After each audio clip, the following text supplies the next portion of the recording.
And when it finally arrives, it will not manifest as a slow, predictable decline. It will be sudden, an abrupt and violent implosion, a currency crisis igniting a debt crisis, which in turn precipitates a profound political crisis. Virtually overnight, the once unassailable superpower transforms into a cautionary tale. The global reserve currency swiftly regresses into a mere regional one. The empire itself becomes nothing more than a fading memory. 3 times this has unfolded before. The pattern, stark and unyielding, declares that we are next. Disturbingly, since 2020, we have dramatically accelerated through every one of these stages. We have printed unprecedented quantities of money, accumulated even more crippling debt, expanded our military commitments globally, further hollowed out our domestic productive capacity, and increasingly fractured our own society.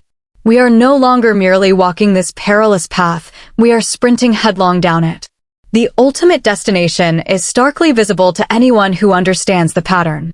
Perhaps, just perhaps, we will yet discover a miraculous escape route. Perhaps America truly can achieve what Spain, Britain, and the Soviet Union demonstrably could not. Perhaps we will embark upon genuine reform, commit to arduous rebuilding, and succeed in restoring our nation's true strength. Perhaps this time truly is different.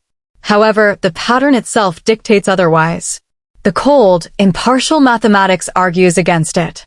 And history, which has borne witness to empires dying in precisely the same manner, repeatedly, over millennia, suggests that we are about to learn this immutable lesson the hardest way imaginable. If this unsettling analysis has truly opened your eyes to our current position within this historical sequence, then consider subscribing. For when we inevitably reach stages 6 and 7, you will undoubtedly wish to comprehend precisely what transpired and why. The Soviet Union transitioned from a formidable superpower to absolute non-existence in a mere 900 days. Britain shed its vast empire within a span of 20 years. Spain's decline, whilst protracted, led to the same ultimate outcome. When a nation's reserve currency status fails, when its debt burden becomes utterly insurmountable, and when its military can no longer be adequately funded, the decline is never graceful. It collapses rapidly, violently, and without mercy. And every citizen who once believed it couldn't possibly happen here is destined to learn the same harsh lesson that every fallen empire has learned. It absolutely can, and indeed, it does. 3 distinct empires, Spain, Great Britain, and the USSR, meticulously followed this devastating pattern. Each, in its heyday, profoundly believed in its own exceptionalism. Each was convinced it was fundamentally different, that the immutable rules of history simply did not apply to its unique circumstances. In every single instance, they were tragically mistaken. We, in the United States, are currently perpetuating these very same self-deceptions. We proclaim we are different. We possess unparalleled technology. We wield the mighty dollar. We are America. However, this relentless historical pattern remains utterly indifferent to claims of exceptionalism. The pattern is a cold, mathematical certainty. You cannot indefinitely spend beyond your means. You cannot sustain a vast global empire without a robust, underlying productive capacity. You cannot debase your currency without eventually facing severe and unavoidable consequences. And, critically, you cannot escape stages 6 and 7 once you have completed stages 1 through 5. The sequence is irrevocably locked in. The only remaining variable is timing. Perhaps we have a decade, perhaps merely 5 years, or perhaps even less. Yet, the pattern unequivocally dictates that collapse is coming. Crime rates are steadily rising, homelessness is exploding across major cities, and the opioid crisis alone tragically claims over 100,000 American lives each year through drug overdoses. The nation's most talented and innovative individuals are either emigrating or disengaging entirely, whilst fertility rates continue to collapse. Political dysfunction has reached an apex of paralysis. We seem incapable of agreeing on anything, fixing anything, or indeed, building anything of collective purpose. The pervasive signs of decay are evident everywhere, yet a collective delusion persists that everything is fine. It is emphatically not fine. Check. We find ourselves currently deep into Stage 5 of this 7-stage trajectory. The Soviet Union reached Stage 5 before its complete and sudden collapse. Britain, too, found itself at this juncture. Spain, whilst enduring for a longer period, followed the identical pattern. We may not yet be at the absolute end, but we are undeniably far along the sequence. Stage 6 is the perilous loss of reserve currency status. This is the critical point when historical allies begin to actively diversify their holdings, when global trade gradually shifts towards alternative currencies, and when, crucially, trillions of dollars come flooding back home because international entities no longer perceive a compelling need to hold them. We are already observing these nascent signals. The BRICS nations are actively developing financial alternatives. Central banks worldwide are accumulating gold reserves at an accelerated pace. China and Russia are increasingly settling trade in yuan and rubles, and even Saudi Arabia is beginning to accept yuan for oil. The once unassailable edifice of dollar dominance is showing definite cracks. Stage 7 is the inevitable collapse. This is not a gentle, gradual decline, but a swift and brutal implosion. Alarmingly, annual interest payments alone are rapidly approaching $1 trillion, meaning we are now allocating more funds to service debt than to national defense. The nation consistently runs enormous deficits year after year, with a projected $1.8 trillion deficit in 2024, remarkably, even within a supposedly growing economy.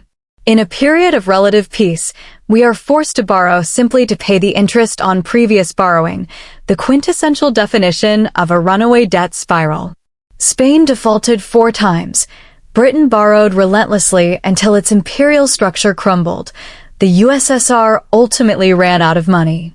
We are, undeniably, tracing the exact same perilous trajectory. Check. Stage 4. Loss of productive capacity. A stark reality is that America increasingly no longer makes things. We excel at design, financing, and consumption, but our tangible productive output has significantly diminished. Our once robust manufacturing base has been systematically hollowed out, with production relentlessly offshored to nations like China, Mexico, and Vietnam. Annually, we import an astonishing $800 billion more than we export, rendering us critically dependent on foreign supply chains for virtually everything, from essential medicines and vital electronics to fundamental steel and even critical military components. Just as Spain, in its Gilded Age, grew utterly dependent on imports whilst its silver reserves flowed outwards, so too are we reliant on foreign goods whilst our dollars continuously flow abroad. And precisely like Spain, when that outward flow of money inevitably ceases, we will find ourselves in profound and unavoidable trouble. Check. Stage 5. Social decay. The fabric of American society shows alarming signs of wear. Trust in its fundamental institutions has plummeted to unprecedented lows. The United States currently maintains over 750 military bases spread across 80 countries, with troops deployed in a staggering 150 nations. We are bound by commitments to defend Europe through NATO, to protect Japan, South Korea, and the Philippines, whilst simultaneously engaging in conflicts in the Middle East, countering China, and confronting Russia. Our annual military budget stands at an eye-watering $850 billion, a sum greater than the combined defense spending of the next 10 countries. Yet, astonishingly, even this colossal expenditure is deemed insufficient. Our forces are stretched precariously thin, vital equipment is aging rapidly, recruitment figures are declining, and we face a plethora of commitments that we simply cannot realistically fulfill. Should China invade Taiwan, or Russia push into NATO territory, or Iran blockade the Persian Gulf, our capacity to respond effectively to all these crises simultaneously is severely compromised. We are demonstrably overextended, precisely like Spain, like Great Britain, and like the USSR before us. Check. Stage 2. Currency debasement. The pivotal moment arrived in 1971 when President Nixon unilaterally closed the gold window, severing the dollar's last tie to a tangible asset and transforming it into a pure fiat currency. Since the turn of the millennium, the money supply has ballooned by a staggering 400%. More acutely, since 2020 alone, we have effectively printed over $6 trillion. Consequently, the dollar has hemorrhaged 98% of its purchasing power since 1971. Whilst we may not be physically adulterating silver coins with copper, as Spain did, the modern mechanism of printing unlimited paper money yields precisely the same corrosive outcome. The method may differ, but the calamitous result of debasement is identical. Check. Stage 3. Debt spiral. The United States now shoulders a colossal national debt of $36 trillion, equating to an unsustainable 120% of its gross domestic product. The government was therefore forced to procure essential foreign goods using its valuable gold and oil reserves, simply because no one outside its borders had any use for rubles. By 1985, a dramatic drop in global oil prices, coupled with steadily depleting Soviet gold reserves, meant the nation was rapidly running out of any genuinely convertible currency, in essence, running out of real money. Stage 4. Loss of empire. In 1989, the symbolic Berlin Wall famously fell, marking the swift and decisive departure of Eastern Europe from Soviet domination. Poland, Hungary, Czechoslovakia, Romania, and East Germany all vanished from the Soviet orbit within a single year. The satellite states that had provided the Soviet Union with crucial strategic depth simply disintegrated. The Soviet government, paralyzed by its financial impotence, was utterly powerless to halt this rapid unraveling. It was, quite simply, broke. Stage 5. Complete collapse. On December 26, 1991, the Soviet Union officially ceased to exist. A mere 900 days had elapsed from the fall of the Berlin Wall to its complete and utter dissolution. There was no war, no invasion, only a profound and terminal economic implosion. The military could no longer be paid, the government had become entirely dysfunctional, and the ruble was rendered utterly worthless. A superpower commanding an arsenal of 30,000 nuclear weapons had collapsed from a catastrophic internal economic failure. The pattern had, chillingly, played out once more: military overextension, currency failure, crushing debt, loss of empire, leading inexorably to ultimate collapse. And here is the stark reality that truly ought to disturb your sleep. The United States is now meticulously following this very same, devastating pattern. Stage by stage, let me illustrate. Stage 1. Military overextension. The Soviet Union habitually allocated an astonishing 15 to 20% of its gross domestic product to military spending, a figure 3 times higher than that of the United States. It felt compelled to perpetually match American technological advancements, global reach, and extensive alliance networks. Crucially, however, its economic base was a mere fraction of America's. The USSR was deeply entangled in Afghanistan, propping up distant allies like Cuba and actively supporting regimes in Syria, Vietnam, North Korea, Angola, and Ethiopia. Wherever American influence extended, the Soviets felt an imperative to counter it. This relentless global commitment imposed a financial burden that was simply unsustainable for its underlying economic capacity. Stage 2. Economic stagnation. By the 1970s, the Soviet economy had effectively ceased to grow. Whilst substantial oil revenues provided a temporary lifeline, virtually no other sector functioned effectively. State-run factories churned out shoddy, undesirable goods, collective farms consistently failed to meet production targets, and the nation's technology lagged decades behind the West. Alarmingly, by the 1980s, the Soviet Union, a country blessed with some of the most fertile farmland on Earth, was compelled to import grain simply to feed its own population. The reasons were fundamental. Central planning inherently stifles efficiency, innovation withers and dies under rigid state control, and, crucially, people lack the motivation to produce when there are no meaningful incentives or rewards for their efforts. Stage 3. Currency collapse. The Soviet ruble was, in practical terms, never a truly real currency. It possessed no international convertibility or credibility, and even Soviet citizens themselves held little trust in it, frequently resorting to using US dollars whenever they could acquire them. Over the subsequent 2 decades, a domino effect ensued, with virtually every other colonial possession following suit: Africa, the Middle East, Southeast Asia, the Caribbean, all slipped from British grasp. By 1970, the once sprawling British Empire had become little more than a historical memory, confined to the pages of textbooks. Stage 5. Currency collapse. The pound's decline was relentless and precipitous. In 1940, £1 commanded an impressive $4. By 1950, it had fallen to $2.80, by 1970 to $2. A decade later, in 1980, it stood at a mere $2.30, and today it hovers around $1.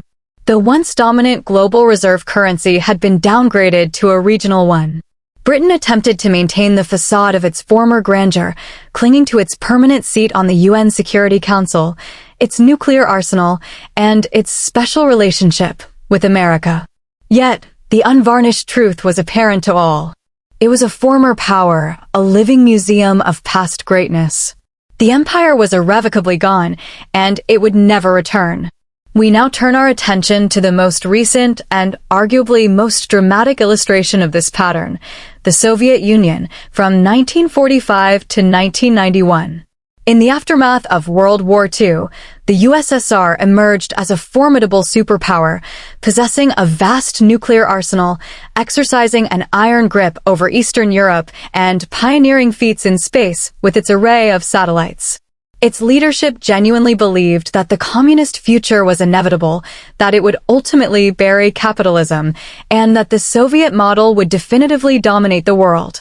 For 45 intense years, it engaged in a relentless global competition with America, matching its rival militarily, constructing ever more tanks, missiles, and deploying legions of troops.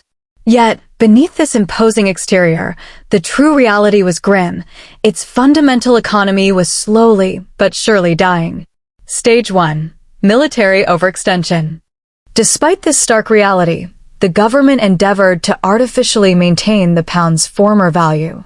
In 1925, they controversially returned to the gold standard at the pre-war parity.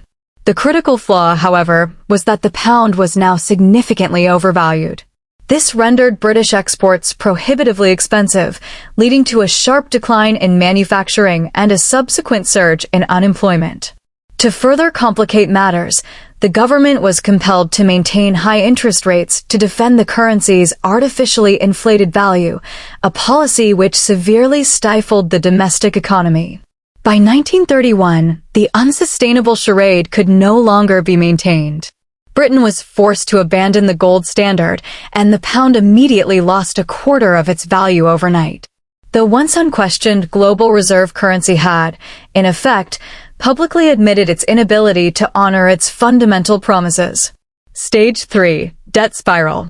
Britain never truly managed to extricate itself from the crippling debts incurred during World War I. Then, just as it grappled with recovery, World War II erupted, adding another staggering $120 billion to its already monumental liabilities. This necessitated even more extensive borrowing, again primarily from America. By 1945, at the war's conclusion, Britain's cumulative debt to the United States and Canada exceeded its entire annual gross domestic product by over £30 billion. The war had been won, certainly, but at an unconscionable cost. The empire was definitively finished. Britain could no longer defend it, could not afford its upkeep, and was entirely incapable of maintaining its vast global reach. Stage 4. Loss of empire. The inevitable consequences swiftly manifested. In 1947, Britain was compelled to relinquish its hold on India, the crown jewel of its empire and the fount of its wealth for 2 centuries, now irrevocably lost. The pound sterling reigned supreme as the undisputed global reserve currency.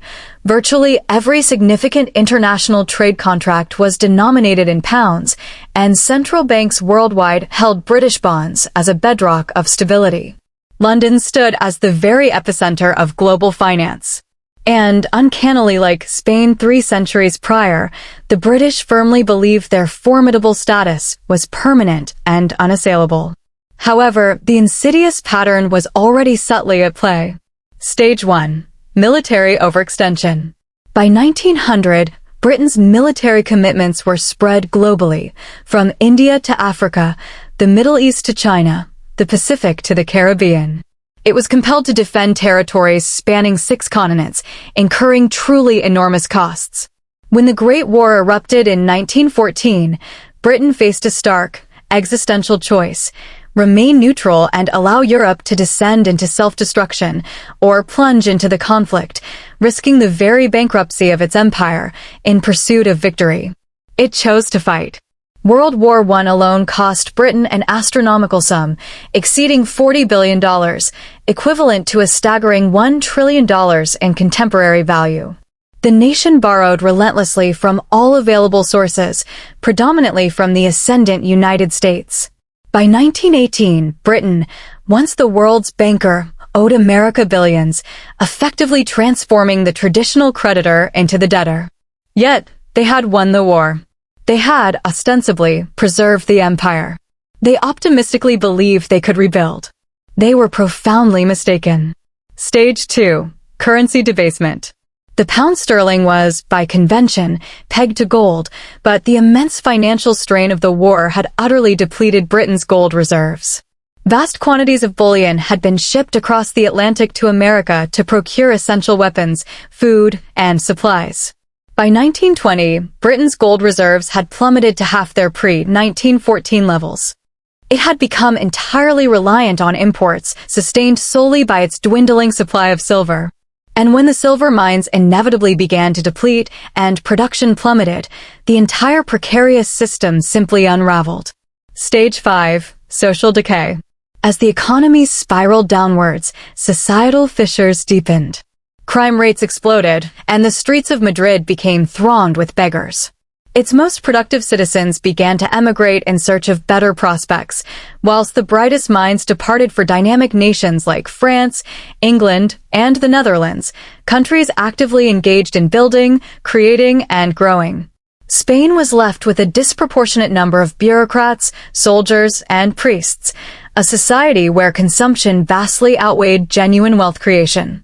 By 1640, Spain lost Portugal, and by 1650, its richest territory, the Netherlands, also broke away. By 1700, the once mighty Spanish Empire was a mere shadow of its former self, still geographically vast on paper, but economically moribund. In less than a century, it had transformed from the world's preeminent superpower into a secondary power, from which it would never truly recover. Modern Spain remains a regional European country, a land of rich culture and pleasant landscapes, certainly, but one that largely remains irrelevant on the global stage. The heirs of the conquistadors now inhabit a nation primarily known as a tourist destination.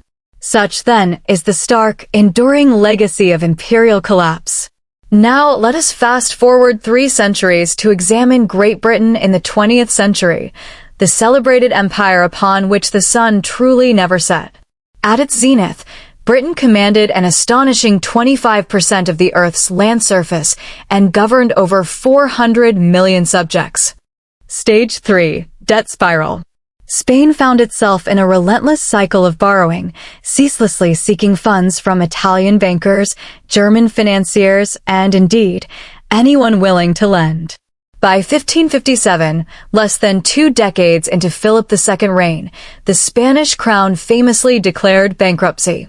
They defaulted on their monumental debts, enacted superficial restructurings, and then, inevitably, continued to borrow. This pattern repeated with devastating regularity. Bankruptcy was declared again in 1560, once more in 1575, and a final time in 1596.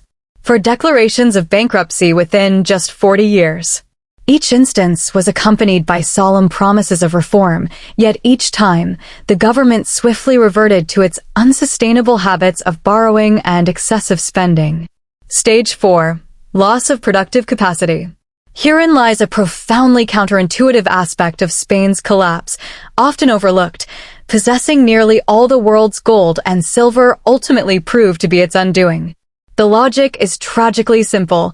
When a nation perceives itself as having an unlimited supply of money, it ceases to produce. Why bother cultivating food when it can be effortlessly imported? Why invest in shipbuilding when vessels can be readily purchased? Why foster innovation when one can simply spend? The Spanish nobility, steeped in a culture of antiquated pride, deemed productive work beneath their station. Consequently, domestic manufacturing dwindled, agriculture stagnated, and virtually all the nation's immense wealth was siphoned off to import goods from more industrious countries. The vast quantities of gold and silver streaming in from the Americas flowed straight back out to finance luxuries like French wine, Italian silk, and Dutch commodities. Spain, in essence, transformed into a mere conduit. Wealth passed through it, but none of it genuinely remained. By 1600, Spain produced almost nothing of substance. The Spanish real, consequently, became the undisputed global reserve currency its silver universally desired. And it is precisely at this juncture that the perilous pattern commences, with a nation that commands the world's financial arteries and, in its hubris, comes to believe such dominion renders it utterly invincible. King Philip II, whose reign spanned from 1556 to 1598, possessed a treasury unparalleled by any monarch throughout history. His immense wealth, however, was primarily channeled into the relentless expansion and maintenance of his burgeoning empire. Stage 1. Military overextension. Spain found itself embroiled in simultaneous conflicts across multiple fronts against the formidable Ottoman Empire in the Mediterranean, clashing with France and Italian states, battling Protestant rebels in the Netherlands, confronting England's burgeoning navy, and engaging in further wars in both the Philippines and the Americas. By 1580, Spain's military commitments spanned an astonishing 4 continents. The financial toll was truly staggering. A full half of Spain's entire national revenue was funneled directly into military expenditure. And yet, even this immense outlay proved woefully insufficient to sustain its global ambitions. Stage 2. Currency debasement. The Spanish crown, perpetually struggling to meet its colossal expenses through taxation alone, resorted to a classic tactic of failing empires, debasing its own currency. They began adulterating silver coins by mixing them with copper. What was once intended as pure silver coin progressively became 50% copper, then an astonishing 75% copper. Crucially, the face value remained unchanged, but the intrinsic, real value of the currency plummeted dramatically. By 1600, Spanish silver coins contained barely any actual silver at all. Understandably, merchants ceased accepting them at their purported face value, triggering an explosive wave of inflation that crippled the economy. Adversaries, emboldened, cautiously test the empire's boundaries. Trade partners, seeking greater security, actively explore alternative arrangements. The crucial reserve currency status inexorably erodes. Abruptly, the very advantages that once underpinned the empire's power transform into glaring vulnerabilities. Its currency, once universally coveted, now floods back to its point of origin. Its globally dispersed military becomes an unsustainable burden, and its once ironclad promises, guaranteed by strength, are exposed as nothing more than hollow rhetoric. This isn't mere theoretical speculation. These are the demonstrable realities that befell Spain, Great Britain, and the Soviet Union. And critically, their downfalls were precipitated by the exact same perilous decisions that we observe being made today. They erroneously believed their power to be immutable and eternal. They overextended their military reach beyond sustainable limits. They systematically debased their own currency. And, perhaps most fatally, they adamantly refused to confront the grim reality until the process of collapse was already tragically irreversible. Let us now meticulously examine precisely how this catastrophic sequence unfolded, in precisely the same manner, across these 3 historical examples. We begin with the genesis of global empire, Spain, spanning the 16th and 17th centuries, which serves as the original, chilling blueprint for imperial decline. Following Christopher Columbus's momentous discovery of the Americas in 1492, Spain rapidly ascended to become the world's first genuine global power. Its conquistadors subjugated the mighty Aztec and Inca empires, seizing control of the most colossal gold and silver mines ever unearthed. By 1550, Spanish galleons were ferrying an astounding 200 tons of silver back to the homeland annually. By 1600, this figure had more than doubled to over 400 tons each year.